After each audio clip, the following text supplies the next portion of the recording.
So we are here at Madhupur. আমরা চলে আসছি কলা বাজার। অনেক বড় একটা কলা বাজার। আমার সাথে আছে রনি ভাই।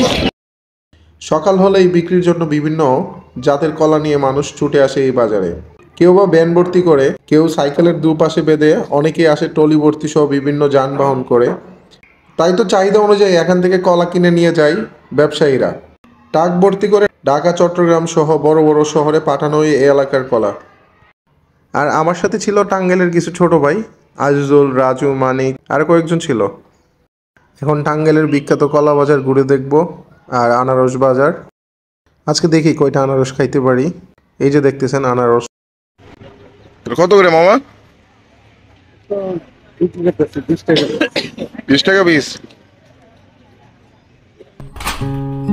আমার স্বভাব পাখির মতো কোন পাহাড়ে উড়ে ঘুরে বেড়ানো, প্রকৃতিও জেনে গেছে সব আমার জীবনে কোনো বিষণ্ণতা নেই। রাতটাও বুঝে গেছে সব